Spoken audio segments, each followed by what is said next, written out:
Okay, so we got cut off at the end of lecture here today in week 12, November 13th.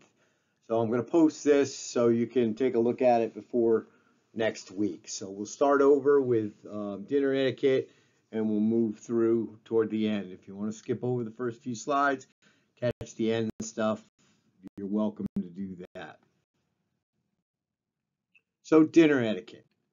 So we want to present an image during our interview that we have some understanding of what etiquette is all about.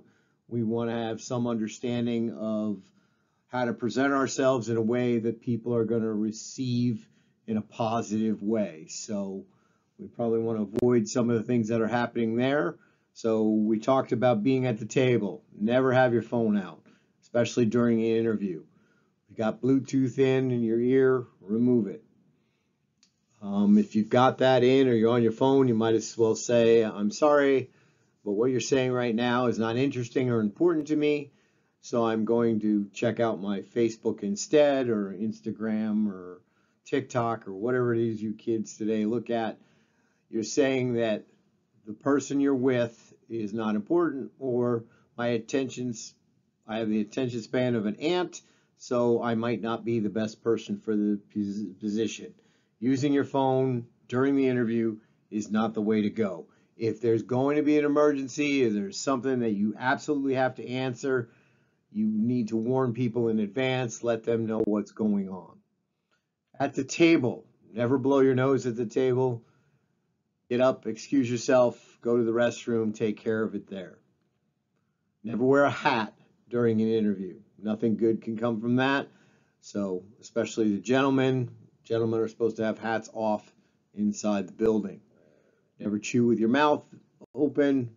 You want no mouth noises through the whole thing. You might also consider if there's something available to eat that makes a lot of noise when you chew it, you might stay away from that as well. So looking at your menu and making choices. So when you sit, you're going to unfold your napkin and place it on your lap. You're not going to shake it open. So just gently, unintrusively, do not draw attention to yourself during this process. Place it on your lap when seated.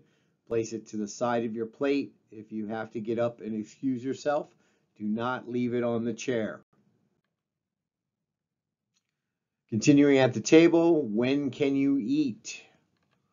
It's polite to wait till everyone has food. So if there's some sort of stagger or there's some sort of situation where not everybody is getting served at the same time, we wait till everybody gets served. If you're in Japan, plates come to the table, everybody passes the plate to the next person. I can't remember if it's the right or the left. It says, no, here you have that. And you will have these plates moving around the table until there are enough plates for everybody, then the plates move down. So that's the absurdity of that situation taken to the extreme. But here, you have this, and then somebody passes you. Oh, here, you keep passing it to the next person to be ultra polite. Or if the host or hostess has seated and picks up the fork, if they start to eat, you are welcome to start to eat. There may be a situation where somebody says, hey, you have an opportunity to eat, go ahead, don't wait. So you take your cues from the host or hostess, the person paying for the meal for your interview. So work with those people. So when we've got a whole lot of plates and things, we need to kind of sort out the landscape. So this is a pretty complicated setup. It's probably not something you're going to see in an interview, especially if you go to a place like a chain restaurant. But if you're going to a sit-down place, you will see something similar to this, but probably not as extensive. If you look at it, the way things are set up, you're working from the outside in.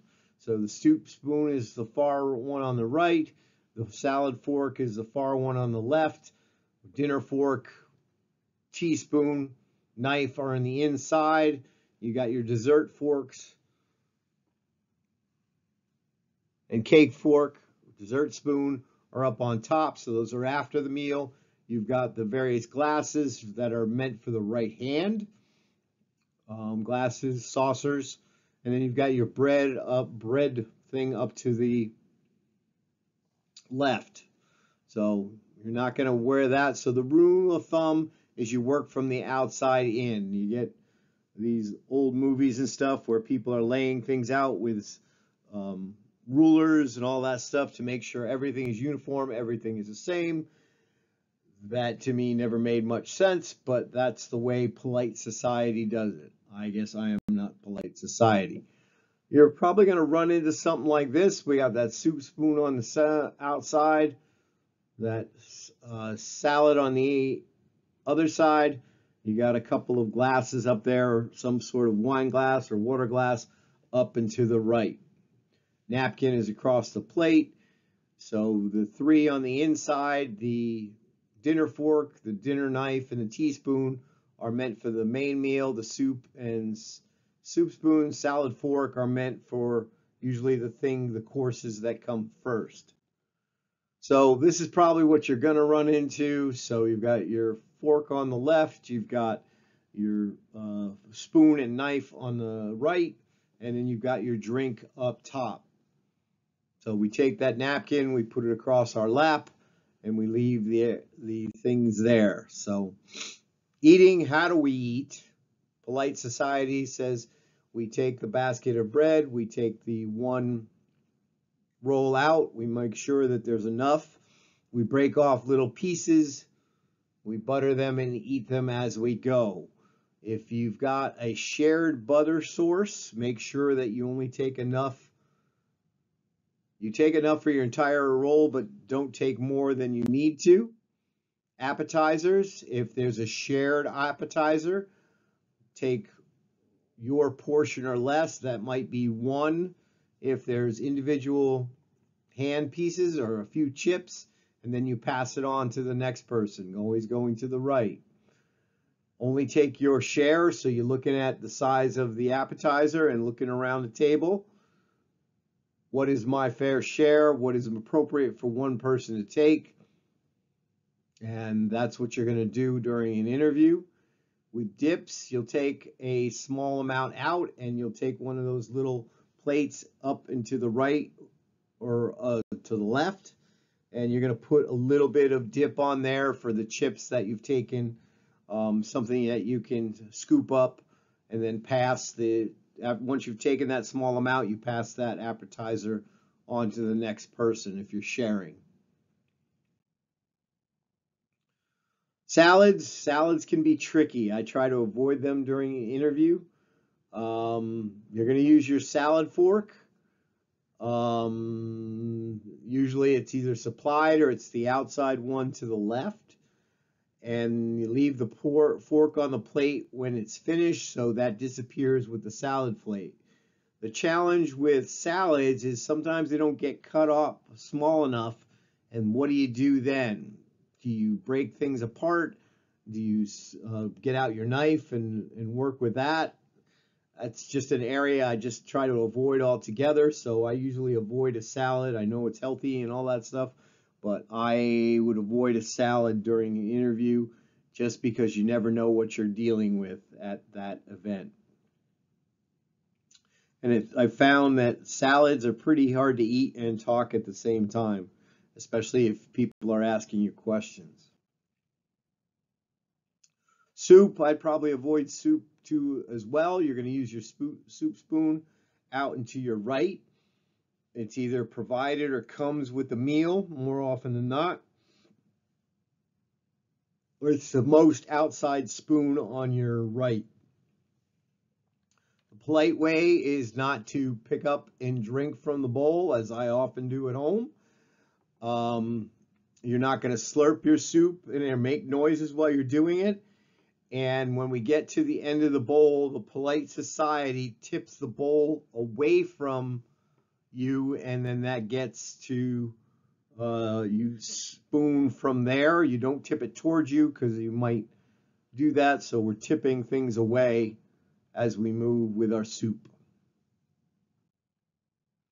How do you eat? Using a knife and fork. So you're not trying to kill your food. It should already be dead.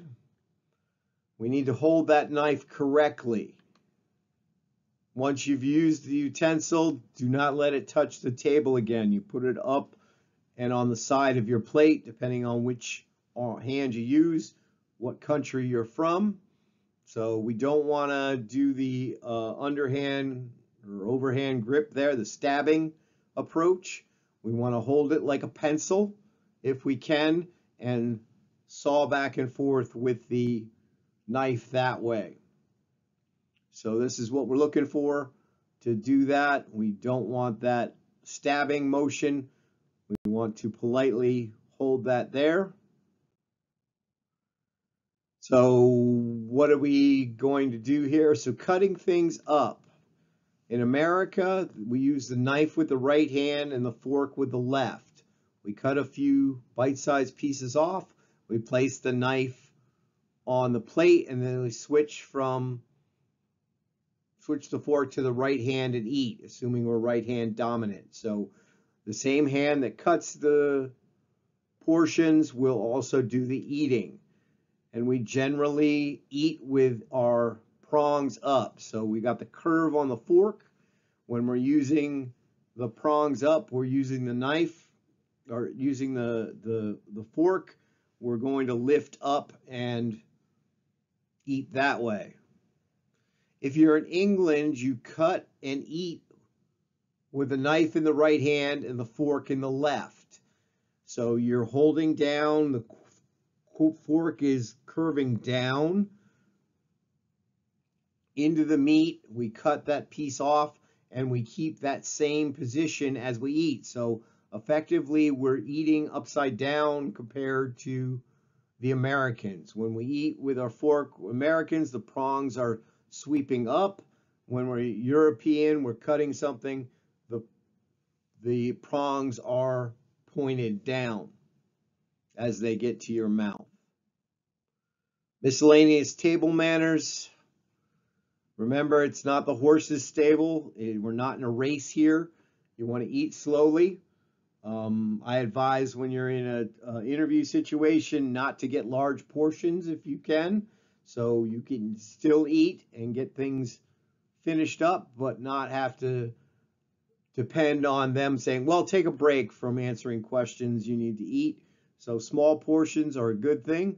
So we want to be polite. We want to make sure we're not eating fast, not breaking a sweat while we're eating. You're passing the dishes to the right as they go around. If you have to reach for it, you ask for some help. You don't want to be leaning your boarding house reach across the thing. If it's not within easy reach, without leaning forward, we ask for some help. So if salt and pepper needs to go somewhere, they should be passed together. The salt cellar and the pepper cellar should move together as a set. So somebody says pass the salt, pass them the salt and the pepper. So moving that through. When in doubt, we're thinking about table manners, follow the lead of the host. Whatever the host does is going to be considered acceptable. When in doubt, if other people order appetizers at your interview, you can do that. If nobody orders appetizers, don't order an appetizer. Same with alcohol and dessert. Follow the lead of the people that are paying for it, the people that are hosting. If they're partaking, you can consider partaking or politely decline, but probably not a good idea. If they don't have alcohol, you probably shouldn't have it. Again, this is not about meal consumption, calorie consumption. It's an extension of the interview. You're just being polite and you're trying to get through it without being too distracting or doing anything that really distracts from what we're doing. So ordering dessert.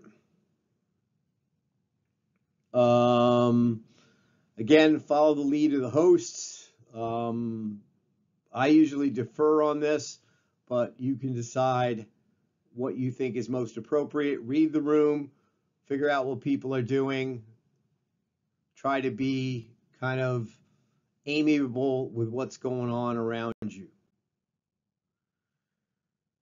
Table manners. When we're looking at the way things are done, remember that you are under scrutiny at all times. So just because you're not with the boss at any one time doesn't mean you get free rein to treat people badly. So treat the wait staff with respect. If you're dealing with front office staff or anything like that, be polite with them because they will talk with the boss. If you treat them badly, the boss or the person hiring will find out. So always say please and thank you to be polite. Not only is it the right thing to do with the wait staff, you will be judged by what you do and how you treat them. Belching is probably never appropriate, so let's try to avoid that. If you have one sneaks out, try to cover your mouth with your thing there. Keep your mouth closed. Try not to spell the alphabet, all those fun things. Try not to talk with the food in your mouth. Try to keep your eating noises to a minimum. No touching your food with your hands, no licking of your fingers. When enjoying with a drink with somebody, it may be accustomed to cheer each other. So you may come around, if some people do a toast, you may be obligated or asked to return the favor. When you're doing that toast, make sure you're maintaining eye contact with all those in the group. When traveling abroad, know the country's customs. Ignorance is no excuse for rudeness. So we don't want to devolve into a kind of a family thing where nobody's paying attention. Everybody's got their own agenda. We're not reaching across the table. We're not distracted. We want to stay focused on the people at the table. Try to make the food less intrusive. Make sure that you are engaged with the conversations that are happening at the table. Again, we probably don't want to tuck that napkin in our shirt. We want to keep that down on our lap. We don't want to have the hat on at the dinner table. Be careful with your bite size. So if we're twirling our spaghetti and get a big blob, we probably want to let some of it go instead of trying to fit it all in our mouth. So a good rule of thumb is never eat anything bigger than your head. So this is a cartoon I've always loved. So this is wrong. You got something bigger than your head. This is right. So never eat anything bigger than your head. After dinner, send a thank you. Email is okay in this day and age. Written is great. It's personal. Please include the individual's names that you went to dinner with, especially the person who paid for the interview. Thank you for taking the time to meet with me. Learning more about the company actually made me even more excited about the position. Let me know if you need any more information as you progress with the selection process. I look forward to hearing from you. Hopefully they will tell you one way or the other. If you're interested more in manners, there's the ultimate guide to manners that gets really into detail. Probably not necessary for most ag interviews, but it does exist and it is there. So I can't ask you questions. You can't ask me questions. So to reiterate, we got etiquette this week. We're doing a dinner meeting next week. It's going to schedule the 2 interviews for after break next week. People can sign up. We'll do a virtual interview on Teams and an in-person interview after the fact. During finals, you'll meet me to turn with your portfolio in. So that should be it. Hopefully we've got everything up to date and we're back on track. So thank you.